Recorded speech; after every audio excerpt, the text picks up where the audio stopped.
Hello everyone, कैसे हैं आप सभी लोग। मैं उम्मीद करती हूँ आप सभी लोग एकदम स्वस्थ होंगे। तो आज क्या है, Hindi part 2 model paper set 3 1 से 50 तक मैंने करा दिया था और 51 से 100 तक आज करवाने जा रहे हैं। आइए क्वेश्चन पे। 51 वाला प्रश्न है, आजकल भारतीय पहनावे बदल गए हैं। इस वाक्य में पहनावे कौन सी संज्ञा है? ए में है जातिवाचक संज्ञा, बी में है व्यक्तिवाचक संज्ञा और सी में है भाववाचक संज्ञा और डी में है समूहवाचक संज्ञा। तो आजकल भारतीय पहनावे बदल गए, तो पहनावे क्या है? बदल गए। ठीक है, तो कौन सी संज्ञा है? जातिवाचक संज्ञा क्या है? जो एक व्यक्ति या स्थान जाति का बोध कराते हैं, पूरे क्या प्राणी या जाति का बोध कराते हैं, उसे क्या कहते हैं? जातिवाचक संज्ञा। ठीक है, जातिवाचक संज्ञा उसे कहलाते हैं। ये भी नहीं होंगे व्यक्तिवाचक संज्ञा। मैंने फर्स्ट क्वेश्चन में मैं क्या व्यक्तिवाचक संज्ञा को मैंने एक्सप्लेन, सॉरी स्टूडेंट, मैंने थोड़ा एक्सप्लेन गलत बोल दिए थे। व्यक्तिवाचक संज्ञा में क्या आते हैं? किसी खास व्यक्ति स्थान और किसी खास व्यक्ति स्थान का बोध होता है। ठीक है, तो स्थान क्या है? मान लेते हैं हम दिल्ली है, उसका एग्जाम्पल में क्या है? दिल्ली है। तो दिल्ली क्या है? दिल्ली ये है, एक स्टेट है। ठीक है, तो उसको क्या हम बदल सकते हैं? दिल्ली की जगह हम पटना कर सकते हैं? नहीं ना। तो दिल्ली का जगह दिल्ली ही रहेगा। राम है तो राम ही रहेगा, उसके जगह हम सीता को नहीं ला सकते। वो क्या है? परमानेंटली है व्यक्तिवाचक संज्ञा।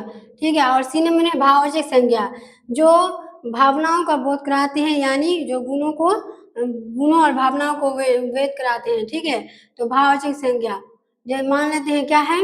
मिठास है। ठीक है, मिठास है, बुढ़ापा है और जवानी है। ठीक है, तो क्या होंगे? भाववाचक संज्ञा। और समूहवाचक संज्ञा ठीक है, किसी खास व्यक्ति वस्तु ना होकर इसमें झुंडों का बोध होते हैं। क्या होते हैं? इसमें झुंडों का बोध होते हैं। मान लेते हैं कि क्या है यहाँ पे समूहवाचक संज्ञा में मान लेते हैं क्या है, सॉरी समूहवाचक, हाँ समूहवाचक संज्ञा क्या है? जैसे कक्षा है, कक्षा में बहुत सारा विद्यार्थी बैठते हैं, तो कक्षा क्या होंगे? झुंडवाचक संज्ञा होंगे। मेला है, मेला में बहुत सारे आदमी आते हैं घूमने के लिए मेला में, तो क्या होंगे? समूहवाचक संज्ञा होंगे। तो यहाँ क्या बोला है? आजकल भारतीय पहनावे बदल गए हैं, तो इसमें बदल गए हैं तो ये क्या है? पहनावे बदल गए हैं, तो क्या आता है? गुण, उसका गुण आता है या भाव आता है। तो इसमें किसी में बिल्कुल सही आंसर है, भाववाचक संज्ञा होंगे। 52 वाला प्रश्न है, मैं आप चला जाऊंगा। इस वाक्य में आप कौन सा सर्वनाम है? ए में पुरुषवाचक सर्वनाम, बी में निजवाचक सर्वनाम और सी में निश्चयवाचक सर्वनाम और डी में संबंधवाचक सर्वनाम। तो मैं आप चला जाऊंगा, क्या कहाँ चला जाऊंगा? मैं आप चला जाऊंगा, मैं भी आ गया, आप भी आ गया, तो मैं आप चला जाऊंगा। देखते हैं ऑप्शन पे। ए में है पुरुषवाचक सर्वनाम, बी में है निजवाचक सर्वनाम और सॉरी सी में है निश्चयवाचक सर्वनाम और डी में है संबंधवाचक सर्वनाम। तो पुरुषवाचक सर्वनाम क्या है? पुरुषवाचक सर्वनाम जो सुनने का काम करते हैं, जो क्या क्या करते हैं? हाँ सॉरी, यहाँ क्या करते हैं? पुरुषवाचक सर्वनाम जो क्या करते हैं? बोलने का काम करते हैं, सुनने का काम करते हैं, वक्ता। ठीक है, तो पुरुषवाचक सर्वनाम जैसे कि मैं, आप। ठीक है, मैं, आप, ये क्या हो गया? पुरुषवाचक सर्वनाम। और निजवाचक सर्वनाम बी नंबर में है कि निजवाचक सर्वनाम जो क्या अपने स्वयं का बोध कराते हैं, जो क्या अपने आप को स्वयं का बोध कराते हैं, लिखने में क्या स्वयं का बोध कराते हैं। तो स्वयं क्या है? जैसे कि मैं स्वयं इस काम को कर लूंगी, मैं अपने आप चला जाऊंगा, इसमें आ गया खुद, जो खुद है तो मैं खुद इस काम को कर सकती हूँ। तो ये क्या है? अपने आप में सक्षम है। तो निजवाचक सर्वनाम क्या है? तो मैं अपने आप चला जाऊंगा, तो अपने आप आ गया यहाँ पे। मैं अपने आप, यानी ये क्या कर रहा है कि मैं खुद चला जाऊंगा, खुद स्वयं चला जाऊंगा। तो ये बिल्कुल सही आंसर है, निजवाचक सर्वनाम। नीचे भी नहीं होंगे, संबंध भी नहीं होंगे। ठीक है, पुरुष भी नहीं होंगे। तो क्या कह रहा है यहाँ पे 53 वाला प्रश्न, प्रविशेषण शब्द किसकी विशेषता बताता है? ए में है संज्ञा की, बी में सर्वनाम की और सी में विशेषण की और डी में क्रिया की। तो प्रविशेषण शब्द किसकी विशेषता बताते हैं? तो प्रविशेषण विशेषण की विशेषता बताते हैं। सी में बिल्कुल सही आंसर है, 54 वाला प्रश्न है, मीरा को जिंदगी से बहुत घिनना है। इस वाक्य में से किस कार्य की विभक्ति है? तो मीरा को जिंदगी से बहुत घिनना है। किसको घिनना है? मीरा को। ठीक है, मीरा को क्या जिंदगी से क्या क्या क्या है? घिनना है। ठीक है, 3 वर्ड आ गया। तो ए में क्या करे हैं? ए वाला ऑप्शन करण। करण क्या होते हैं? से द्वारा होते हैं। क्या होते हैं करण? से द्वारा।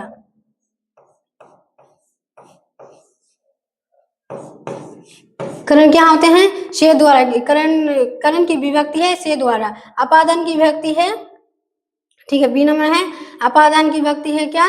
से अलग। से अलग यानी कि बिल्ली क्या की? दूध गिरा दी। तो बिल्ली क्या है? दूध गिरा दी। तो इसका मतलब क्या है? अपादान से अलग हो गया, दूध अलग हो गया, बिल्ली अलग हो गया। ठीक है, और सी में है संबंध। संबंध का के की ना ने नी होंगे। का के की ना नी इत्यादि होंगे। और कर्म क्या है? को। किसी काम करने का प्रभाव, किसी काम करने का प्रभाव क्या करते हैं? कर्म करते हैं। जैसा कहावत है, जैसा कर्म करोगे वैसा ही भरोगे।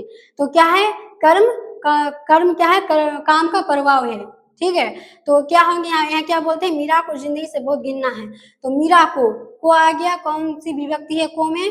तो मीरा ठीक है, करण से होंगे। तो मीरा को मीरा को किससे घिनना है? तो जिंदगी से घिनना है। तो मीरा क्या है? तो से ए नंबर बिल्कुल सही आंसर करण है, से द्वारा।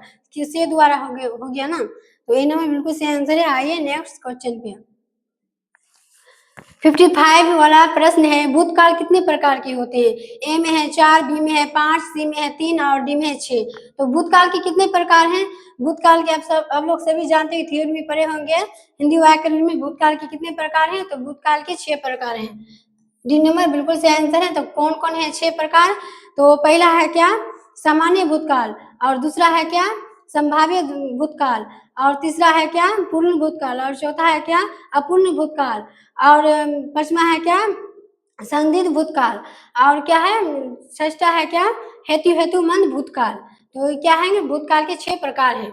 कभी भी एग्जाम में आएंगे तो भूतकाल के कितने प्रकार हैं? 6 प्रकार हैं। 56 वाला प्रश्न है, व्यायाम का संधि विच्छेद क्या है? ए में है वे जोड़ आयाम। और बी में है बी जोड़ आयाम। और सी में है व्या जोड़ आयाम। और डी में है व्या जोड़ याम। तो व्यायाम का संधि विच्छेद क्या है? तो बी नंबर बिल्कुल सही आंसर है, बी जोड़ आयाम। व्यायाम का संधि विच्छेद सही होंगे बी जोड़ आयाम। ठीक है, बी नंबर बिल्कुल सही आंसर है।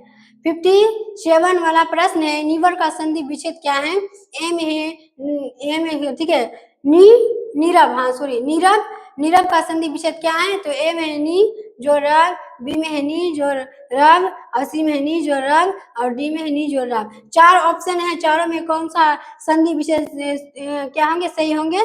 तो नीवर का, तो बी में बिल्कुल सही आंसर है नी जो रव। क्या मिल के बनते हैं? नीरव। 55 वाला प्रश्न है, आज जन्म में कौन सा समास है? ए में अभिभाव, बी में है कर्मधारय, सी में है द्विगु और डी में है द्वंद। तो आज जन्म में कौन सा समास है? तो अभिभाव क्या होते हैं? अभिभाव जिसका पहला पद प्रधान होते हैं। जिसका क्या होते हैं? पहला पद प्रधान होते हैं, वो क्या होते हैं? अभिभाव समास। तो आज जन्म ठीक है। और बी में क्या? कर्मधारय, जिसका उत्तर पद प्रधान होते हैं। जिसका उत्तर पद प्रधान होते हैं, जैसे नील कमल, नील है जो कमल। तो क्या होंगे? कर्मधारय समास होंगे, नील जो कमल। और सी नंबर में है क्या? द्विगु। द्विगु में क्या आते हैं? जिसका पहला या पूर्व संख्या क्या होते हैं? संख्यावाचक होते हैं। जैसे कि सप्ताह, 7 दिनों में क्या होंगे? द्विगु होंगे। और द्वंद क्या है? और क्या है? डी नंबर में द्वंद है। तो द्वंद क्या होते हैं? जिसका दोनों पद क्या होते हैं? जिसका दोनों पद प्रधान होते हैं, एक दूसरे से क्या प्रधान होते हैं। जैसे कि पाप पुण्य, पाप और पुण्य क्या है? दोनों उसका पद प्रधान होते हैं। ठीक है, तो यहाँ पर क्या बोल रहा है? आज जन्म में कौन सा समास है? तो क्या आ गया? अभिभाव। ये क्या है? इसका पहला पद प्रधान होते हैं। इनमें बिल्कुल सही आंसर है, आज जन्म अभिभाव समास होंगे। आइए नेक्स्ट क्वेश्चन पे। 59 वाला प्रश्न है, जल मर्म में कौन सा समास है? तो ए में है द्वंद्व, बी में है द्विगु, सी में है तत्पुरुष और डी में बहुब्रीहि। तो जल मर्म में कौन सा समास है?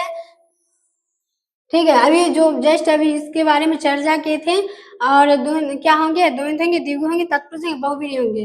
तो क्या इस दुनिया में आज जल में लेना जरूरी है और मरना भी जरूरी है? तो क्या जल मर्म एक दूसरे के पूरक हैं? तो कौन सा समास होंगे? ये द्वंद्व समास है, जिसका दोनों पद प्रधान होते हैं वो कौन सा समास है? तो द्वंद्व समास है। आइए नेक्स्ट क्वेश्चन पे क्या है सृष्टि में, निस निस तेज में कौन सा उपसर्ग है? ए में है नी, बी में है निस और सी में है निस और डी में है नी। तो निस तेज में कौन सा उपसर्ग है? तो बी में बिल्कुल सही आंसर है। निस तेज में कौन सा उपसर्ग है? तो क्या होंगे इसमें? उपसर्ग क्या आते हैं? नी, सॉरी बी में नहीं होंगे, सी होंगे, निस होंगे। निस तेज में कौन सा समास है? तो निस होंगे। 61 वाला प्रश्न है, बुढ़ापा में कौन सा उपसर्ग है? ए में है पा, बी में है आपा, सी में है आपा और डी में है अप। तो बुढ़ापा में कौन सा उपसर्ग है? बुढ़ापा उपसर्ग क्या आते हैं? पहले में आते हैं। तो बुढ़ापा कौन सा उपसर्ग है? तो एन में बिल्कुल सही आंसर है पा। ये क्या आ गया? पा, बुढ़ापा, पा आ गया। तो ये क्या उपसर्ग है? आए नेक्स्ट क्वेश्चन पे क्या है यहाँ पे 62 में, निम्नलिखित शब्दों में कौन सा शब्द शुद्ध है? ए में है ठीक है उच्च छांच, उच्च छास और बी में है उच्च उच्च वास और सी में है उच्च वास और डी में है उच्च वास। तो यहाँ क्या बता रहा है? इस प्रश्न में शुद्ध बताना है। तो कौन सा शुद्ध? चार में कौन सा ऑप्शन है शुद्ध? तो इसमें क्या है? सी नंबर बिल्कुल सही आंसर है, उच्च वांस। ठीक है, उचित, हाँ उचित वांस, सी में बिल्कुल सही आंसर है उचित वांस। आइए नेक्स्ट क्वेश्चन पे,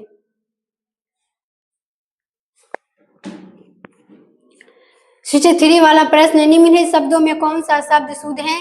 ए में है ठीक है चरमोत कर्ष, बी में है चरमोत कर्ष और सी में है चरमोत कर्ष और डी में है चरमोत कर्ष। तो निम्नलिखित शब्दों में कौन सा शब्द शुद्ध है? यहाँ शुद्ध शब्द बताना है। तो कौन सा शब्द शुद्ध है चारों में? तो ए भी नहीं होंगे, बी भी नहीं होंगे और डी भी नहीं होंगे। सी नंबर बिल्कुल सही आंसर है चरमोत कर्ष, बिल्कुल शुद्ध दिया गया है उत्तर। 64 वाला प्रश्न है, निम्नलिखित वाक्य में कौन सा शब्द शुद्ध है? ए में है यहाँ बालक कहाँ जा रहे हैं, बी में है बच्चा का क्या समाचार है और सी में फूलों की एक माला ला दीजिए और डी में है लता दो चिट्ठी लिखी। तो इसमें क्या, इसमें भी शुद्ध बताना है कौन सा शब्द शुद्ध है। निम्नलिखित कौन सा शुद्ध है? तो यहाँ बालक कहाँ जा रहा है, तो यहाँ बालक क्या है? ये भी अशुद्ध है, शुद्ध नहीं है। बच्चा का क्या समाचार है? तो बस ये भी अशुद्ध है, शुद्ध नहीं है। फूलों की एक माला ला दीजिए, ये बिल्कुल सही है। फूलों की एक माला ला दीजिए क्या है? बिल्कुल सही आंसर है। लता दो चिट्ठी लिखी, ये भी गलत है। आइए नेक्स्ट क्वेश्चन पे, 65 वाला प्रश्न है, अक्ल पर पत्थर पड़ना मुहार का सही अर्थ क्या है? ए में है ठीक है प्रतिभावान होना और बी में है बुद्धिमान होना और सी में बुद्धि का उपयोग करना और डी में है बुद्धि भ्रष्ट होना। तो अक्ल पर पत्थर पड़ना मुहार का सही अर्थ क्या है? तो बुद्धि भ्रष्ट होना। बी डी में बिल्कुल सही आंसर है, बुद्धि क्या होते हैं? भ्रष्ट हो जाते हैं। 66 वाला प्रश्न है, आधुनिक सभ्य समाज श्रम विभाजन को आवश्यक क्यों मानता है? ए में है कार्य कुशलता के लिए, बी में है भाईचारे के लिए और सी में रूढ़िवादिता के लिए और डी में इनमें से कोई नहीं। आधुनिक सभ्य समाज श्रम विभाजन को आवश्यक क्यों मानते हैं? तो क्या मानते हैं? तो क्या कार्य कुशलता के लिए, नंबर बिल्कुल सही आंसर है, कार्य कुशलता के लिए मानते हैं। 67 वाला प्रश्न है, श्रम विभाजन और जाति प्रथा पाठ बाबा साहेब के किस कृति का संपादित अंश है? ए में है द कास्ट टस इन इंडिया दयर मैकेनिज्म और बी में है जेनेसिस एंड डेवलपमेंट और सी में एनिहिलेशन ऑफ कास्ट और डी में हु आर शूद्राज। तो इसमें कौन सा ऑप्शन होंगे? श्रम विभाजन और जाति प्रथा का तो संपादित अंश क्या है? तो इसमें कौन सा ऑप्शन होंगे? Annihilation of caste. में बिल्कुल सही आंसर है एनिहिलेशन ऑफ कास्ट होंगे। 66 वाला प्रश्न है, ऐसे ही लड़के आगे चलकर गुंडे, चोर, डाकू बनते हैं। यहाँ भक्ति कहानी के किस पात्र ने कही है? ए में है सेन साहब की धर्मपत्नी ने, और बी में है गिरधर, और सी में है सेन साहब, और डी में है शोफर। तो ऐसे ही लड़के आगे चलकर क्या बनते हैं? गुंडे बनते हैं, चोर बनते हैं और डाकू बनते हैं। यह भक्ति कहानी किस पात्र से कही है? तो सेन साहब से। सी में बिल्कुल सही आंसर है, सेन साहब ने कही है। आइए नेक्स्ट क्वेश्चन पे। 69 वाला प्रश्न है, किसके अध्ययन क्षेत्र में भारत के कारण नव जीवन का संचार हो चुका है? ए में है विधि शास्त्र, बी में है नीति कथा, और सी में है भाषा विज्ञान, डी में है देवंत विज्ञान। तो किसके अध्ययन क्षेत्र में भारत के कारण नव जीवन का संचार हो चुका है? तो किसमें? नीति कथा में। ठीक है, नीति कथा में क्या होते हैं? नीति कथा में संचार हो चुका है। ठीक है, बी में बिल्कुल सही आंसर है। और 69 वाला प्रश्न हो गया। और 70 में आइए, सहजात वृत्तियां किसे कहते हैं? ए में है अस्त्रों के संचयन को, और बी में है अनजान स्मृतियों को, और सी में शो के बंधन को, और डी में उपयुक्त सभी। तो सहजात वृत्तियां किसे कहते हैं? तो किसे कहते हैं? तो अनजान स्मृतियों को। बी में बिल्कुल सही आंसर है, अनजान स्मृतियों को। 71 वाला प्रश्न है, नागरी लिपि के आरंभिक लेख हमें कहाँ से मिले हैं? ए में पूर्वी भारत, बी में पश्चिमी भारत, और सी में है दक्षिणी भारत, और डी में उत्तरी भारत। तो नागरी लिपि के आरंभिक लेख हमें कहाँ से मिलते हैं? तो दक्षिणी भारत से। सी में बिल्कुल सही आंसर है, दक्षिणी भारत से। 72 वाला प्रश्न है, बेतवा दान पर किस समय का है? ए में है ठीक है, ए में है 10,020 ईस्वी का, और बी में है 10,021 ईस्वी का, और सी में 10,022 ईस्वी का, और डी में 10,023 ईस्वी का। तो बेतवा दान पर किस समय का है? ए में बिल्कुल सही आंसर है, 10,020 ईस्वी का है। नेक्स्ट क्वेश्चन पे 73 वाला प्रश्न है, बहादुर लेह के घर से अचानक क्यों चला गया? ए में है दूसरी नौकरी मिल जाने के कारण, बी में मां की याद आने के कारण, और सी में स्वयं के प्रति लेखक तथा उसके घरवाले के व्यवहार में आए परिवर्तन के कारण, और डी में उपयुक्त सभी। तो बहादुर लेह के घर से अचानक क्यों चला गया?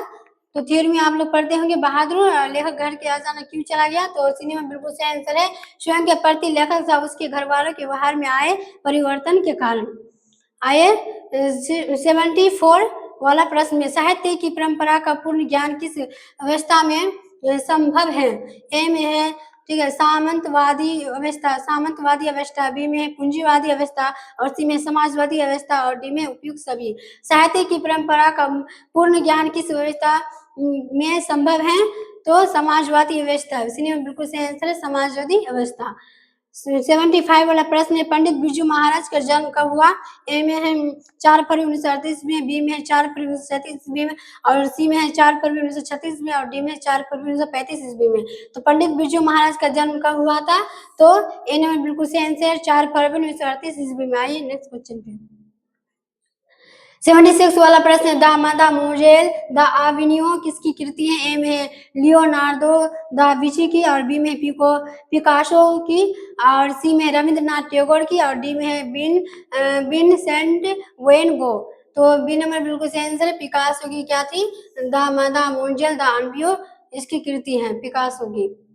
77 वाला प्रश्न, द शत्रुंज का धार्मिक उपयोग कब से कब तक होता रहा? ए में 11वीं सदी, ठीक है 11वीं सदी से फ्रेंच क्रांति तक, बी में 12वीं सदी से फ्रेंच क्रांति तक, और सी में 13वीं सदी से फ्रेंच क्रांति तक, और डी में 14वीं सदी से फ्रेंच क्रांति तक। तो ला शत्रुंज का धार्मिक उपयोग कब से कब तक होता रहा? तो डी नंबर बिल्कुल सही आंसर है, 14वीं सदी से फ्रेंच क्रांति तक। आइए नेक्स्ट क्वेश्चन पे 78 वाला प्रश्न है, मछली कहानी में किस वर्ग का चित्रण है? ए में है ठीक है उच्च वर्गीय परिवार, और बी में निम्न वर्गीय परिवार, और सी में निम्न मध्य वर्गीय परिवार, और डी में है मध्य वर्गीय परिवार। तो मछली कहानी में किस वर्ग का चित्रण है? तो सी में बिल्कुल सही आंसर है, निम्न मध्य वर्गीय परिवार का। 79 वाला प्रश्न है, बिस्मिल्लाह खां के साथ किस मुस्लिम पर्व का नाम जुड़ा है? ए में ईद, बी में ईद और सी में है शबे बारात और डी में है मरहूम दिन। तो बिस्मिल्लाह खां के साथ किस मुस्लिम पर्व का नाम जुड़ा है? तो डी में बिल्कुल सही आंसर है मुहर्रम। आइए नेक्स्ट क्वेश्चन पे, ठीक है। 80 वाला प्रश्न है, महात्मा गांधी के अनुसार उदात्त एवं बढ़िया शिक्षा क्या है? ए में है आध्यात्मिक शिक्षा, बी में यांत्रिक शिक्षा और सी में अहिंसक प्रतिरोध और डी में क्या है यहाँ पे सारक्षता। तो महात्मा गांधी के अनुसार उदात्त एवं बढ़िया शिक्षा क्या है? तो अहिंसक प्रतिरोध। सी में बिल्कुल सही आंसर है अहिंसक प्रतिरोध, ठीक है। 81 वाला प्रश्न है, ठीक है, वाणी कब विष के समान हो जाती है? ठीक, वाणी कब विष के समान हो जाती है? ए में राम नाम के बिना, बी में है तीर्थयात्रा के बिना और सी में ज्ञान के बिना और डी में इनमें से कोई नहीं। तो वाणी कब विष के समान हो जाती है? तो राम नाम के बिना। इनमें बिल्कुल सही आंसर है राम नाम के बिना। 82 वाला प्रश्न, रसखान के रचनाकाल के समय किसका राज्यकाल था? ए में अकबर, बी में है हुमायूं, सी में जहांगीर और डी में औरंगजेब। तो रसखान की रचना के समय किसका राज्यकाल था? तो जहांगीर का था। ये सी नंबर बिल्कुल सही आंसर है जहांगीर का था।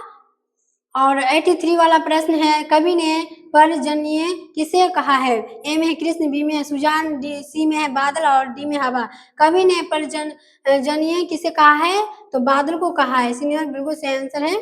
आइए नेक्स्ट क्वेश्चन पे, 84 वाला प्रश्न है, प्रेमधन अपना आदर्श किसे मानते थे?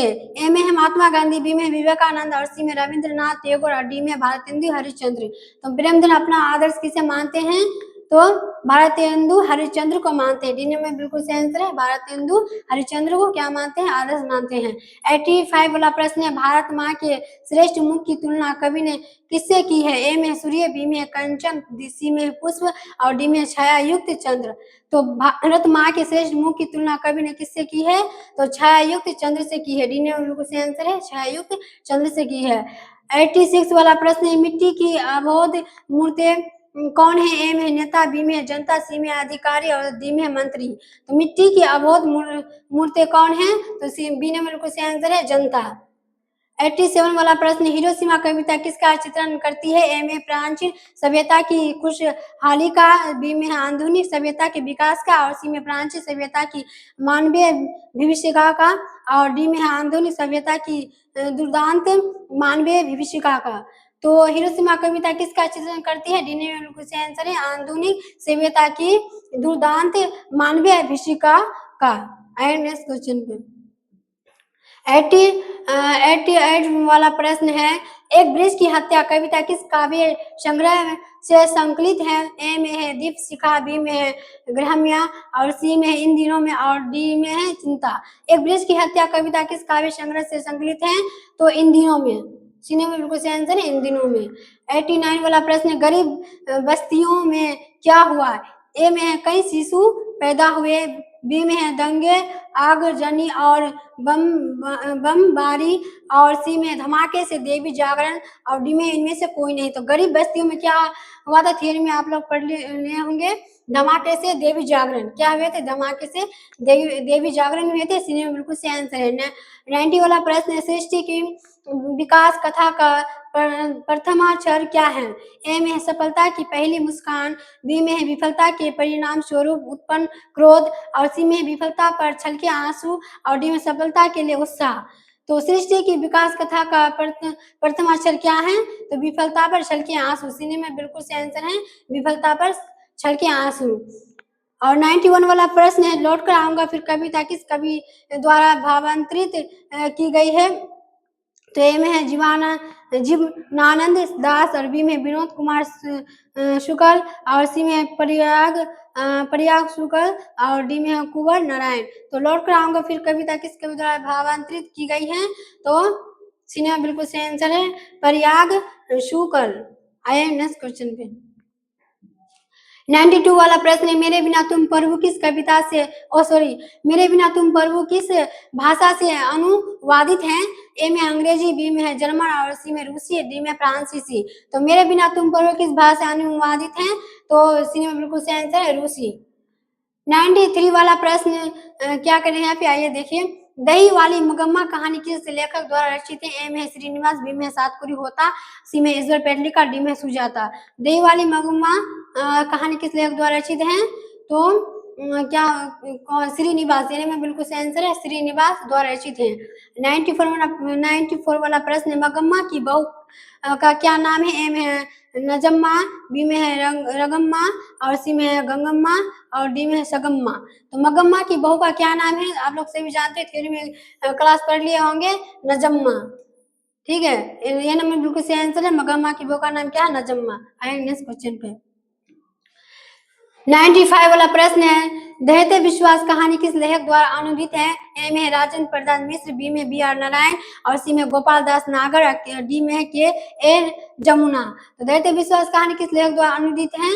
तो दैत्य विश्वास राजेंद्र प्रसाद मिश्र, ए में बिल्कुल सही आंसर है, राजेंद्र प्रसाद मिश्र के द्वारा क्या किए थे? अनुदित किए थे। और 96 वाला प्रश्न है, माँ कहानी किस लेखक द्वारा रचित है? ए में श्रीनिवास, बी में सातपुरी होता है, और सी में ईश्वर पेटलीकर, डी में सुजाता।